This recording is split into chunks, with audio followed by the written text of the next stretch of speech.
Halo sobatku, selamat datang di channel Sobat Movie. Tempatnya review film paling asik dan menarik buat sobatku semua. Yang baru gabung, silahkan klik tombol subscribe ya dan nyalakan loncengnya, supaya kalian tidak ketinggalan film-film seru yang Mimin upload. Oke, gak usah berlama-lama lagi, langsung aja kita ke reviewnya. Gasken sob.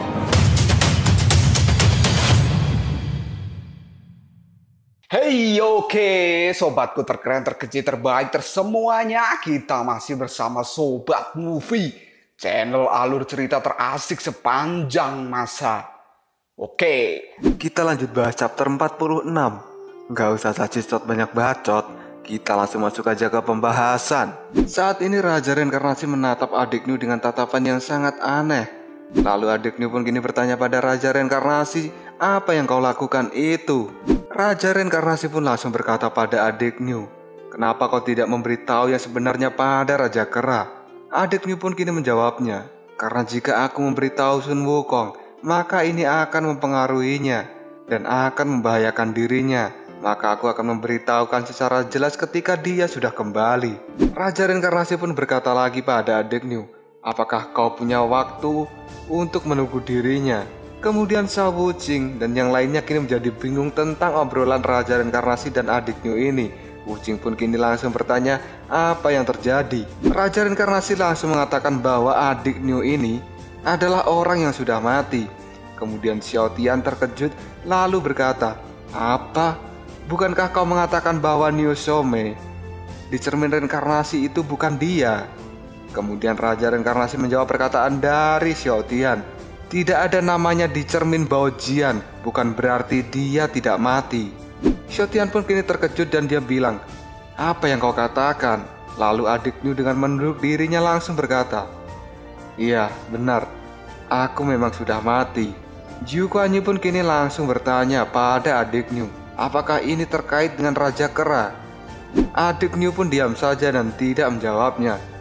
Lalu kini Shao Wuqing bertanya pada adik Niu, adik Niu, sebenarnya apa yang telah terjadi?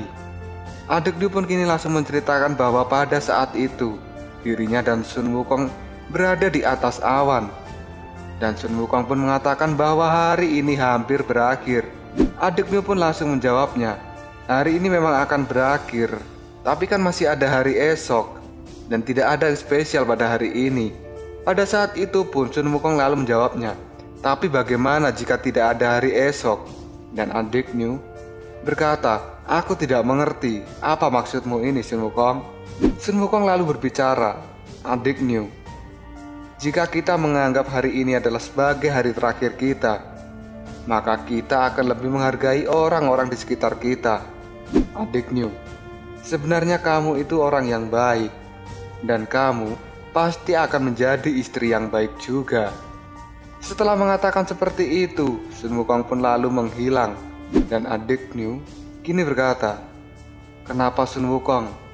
Kenapa pada saat itu kamu harus bicara begitu? Adik Niu yang mendapat ucapan manis dari Sun Wukong lalu ditinggalkan begitu saja, dirinya pun kembali ke istana kerbau. Setiap harinya adik Niu merasa sedih dan selalu menunggu kedatangan dari Sun Wukong. Pada saat menunggu itu, adik Niu berkata, Sun Wukong, jika kau tidak menyukaiku, kenapa kau harus mengucapkan kata-kata manis yang pada akhirnya itu adalah sebuah kebohongan? Wukong, kapan kau akan cepat kembali? Ketika adik Niu merasa sedih, kini muncullah Raja Kerbau. Raja Kerbau pun langsung berkata pada adik Niu, sudahlah adik, semua yang dikatakan Sun Wukong itu adalah sebuah kebohongan. Tapi kenapa kau harus mempercayainya? Adik Niu pun menjawab perkataan dari Raja Kerbau, kakak, sepertinya waktuku sudah hampir habis. Raja Kerbau pun langsung melirik pada adik Niu dan dia berkata, adik Niu, kamu jangan membuatku khawatir. Adik Niu pun langsung menunjuk awan dan dia berkata, kakak, apakah kau melihat itu? Raja Kerbau pun langsung melihat ke arah yang ditunjuk oleh adik Niu. Dan adik Niu pun melanjutkan perkataannya, kakak lihatlah, itu Raja Kera memanggilku. Raja Kerbau pun melihat ke atas tapi dia tidak melihat apapun dan kini menjadi bingung. Dan tiba-tiba saja adik Niu seperti orang gila. Dia langsung berkata, kakak, apakah kau melihat itu? Lihatlah itu kakak. Raja Kerbau yang khawatir dengan keadaan adik New dirinya pun kini berkata, "Adik New, kau jangan seperti ini. Raja Kera itu sudah mati. Di sini hanya ada kamu dan aku." Lalu adik New menjawabnya, "Kau salah kakak. Raja Kera itu belum mati.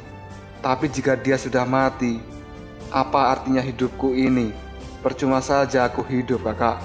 Raja Kerbau pun langsung melirik ke arah adik New dan dia berkata, "New Some, kamu bertahanlah. Kamu tidak boleh menyerah. Jika kamu menghilang, maka diriku juga akan menghilang."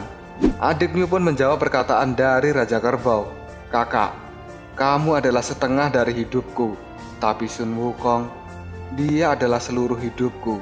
Setelah berkata seperti itu, kini keluar darah dari tubuh adik New. Melihat ada darah yang keluar dari tubuh adik New, kini Raja Kerbau menjadi terkejut dan dirinya sangat khawatir pada adik New. Ternyata darah yang keluar itu berasal dari mata adik New.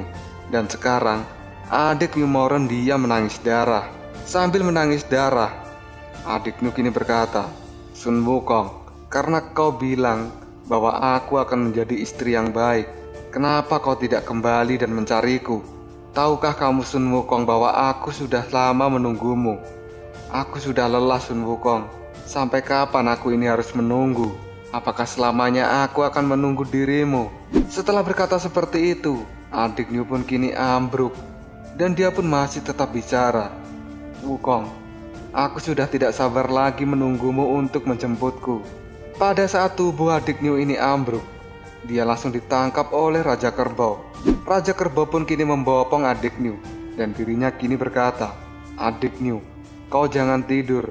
Aku akan membawamu pada Raja Kera. Bertahanlah adik New." Kondisi tubuh adik New yang sudah tidak bisa bertahan, dirinya pun kini menjadi lemas dan dia pun mengangkat tangannya dan melihat bayangan Sun Wukong ada di awan. Lalu adik New kini berkata, "Di mana kamu Sun Wukong? Aku benar-benar telah mencarimu dalam waktu yang lama. Apakah kau tidak tahu bahwa aku ini sangat rindu padamu Sun Wukong?" Dan tiba-tiba saja tangan adik New kini terjatuh dan menjadi lemas. Hal ini membuat Raja Kerbau menjadi sangat panik dengan keadaan adik New. Dan kini terlihatlah adik New yang sudah tergeletak di samping batu. Lalu Raja Kerbau pun menghilang dan dia berkata, "Adik New, kamu ini sangat bodoh." Mendengar cerita dari adik New, kini Jiu Quan pun bertanya, "New Moren, kenapa kau harus menyakiti dirimu sendiri seperti itu hanya untuk Sun Wukong?" Adik New pun menjawabnya, "Jiu Quan, pernahkah kau mencintai seseorang?" Mendapat pertanyaan seperti itu, Jiu Quan pun kini menjadi terkejut. Lalu dirinya melirik ke arah Raja Reinkarnasi. Setelah melirik ke arah Raja Reinkarnasi, kini Jiu Quan berkata, "Aku ini Raja Alam Baka. Di tempat ini sangat dingin dan tidak ada siapapun yang pantas. Bagaimana aku bisa memiliki sebuah perasaan?" Adik New pun lalu menertawakan perkataan dari Jiu Quan. Dan kini adik New juga berkata, "Apa yang dikatakan Sun Wukong adalah kebenaran, dan dia tidak akan berbohong padaku. Jiu Quan, kamu bahkan tidak tahu apa artinya hubungan. Bagaimana dirimu bisa berkomentar atas cintaku pada Raja Kera?" Lalu Raja Reinkarnasi kini berkata pada Jiu Quan Yi, "Jiu Quan, New Some itu benar. Kamu tidak pantas berkomentar pada adik New dan Sun Wukong." Jiu Quan pun lalu menjawab perkataan dari Raja Reinkarnasi, "Oke lah, aku tidak akan terlalu banyak bicara, tapi aku akan menanyakan sesuatu padamu." Raja Reinkarnasi lalu menatap pada Jiu Quan karena dia merasa bahwa pertanyaan ini akan sangat mengejutkan untuknya. Lalu Jiu Quan Yi kini menunjuk Raja Reinkarnasi dan dirinya berkata, "Apa perbedaanku dengan adik New?" Raja Reinkarnasi yang tidak bisa menjawab pertanyaan dari Jiu Quan, dia merasa menyerah dan lalu berkata, Oke, aku tidak akan banyak bicara lagi." Melihat kelakuan dari Jiu Quan Yi dan Raja Reinkarnasi, adik New kini menjadi tertawa dan dia pun kini berkata, "Kalian berdua ternyata sangat cocok ya. Jika orang tidak tahu, pasti mereka akan berpikir kalau kalian ini adalah pasangan." Mendengar adik New berkata seperti itu, Jiu Quan Yi langsung menatap adik New dan berkata, "Apa? Siapa juga yang sudi menjadi pasangan dan berkeluarga dengan orang ini? Dia sangat menyebalkan." Adik New pun menjawab perkataan dari Jukuan. Tapi, kalian itu adalah pasangan yang cocok. Dan bukankah itu adalah pasangan yang bahagia? Jukuan pun langsung membentak adik New. Dan dia berkata, omong kosong. Raja reinkarnasi pun dirinya langsung diam saja, tidak ikut berkomentar. Karena dia takut akan disemprot oleh Jukuan. Dan kini, Raja reinkarnasi mendekati adik New lalu dirinya berkata, "Hei adik New, tahukah kamu kenapa namamu tidak ada di cermin reinkarnasi?" Adik New pun menjawabnya, "Aku tidak peduli apakah namaku itu tertulis atau tidak. Intinya aku ini sudah mati." Lalu Raja reinkarnasi mengatakan pada adik New, "Mati adalah mati, tapi kupikir dirimu ini tidak sepenuhnya mati. Artinya, kamu ini hanya mati suri." Mendengar perkataan dari Raja reinkarnasi, adik New menjadi bingung dan dia merasa tidak percaya. Raja reinkarnasi pun langsung berkata, adik New, jika aku memiliki satu cara untuk membuatmu kembali ke dunia, apa kau bersedia?" Mendengar perkataan dari Raja reinkarnasi, adik New kini menjadi terkejut dan dirinya berkata, "Kembali ke dunia? Oke, kita langsung berpindah ke Aula Bukong." Di Aula Bukong dan Sungai Darah, kini sudah ada Sun Wukong dan Kerabatu yang sedang berlari. Ketika mereka berdua berlari untuk mencari Raja Siti Garba, kini tiba-tiba muncul asap tebal di depan mereka. Asap itu berwarna putih dan hitam.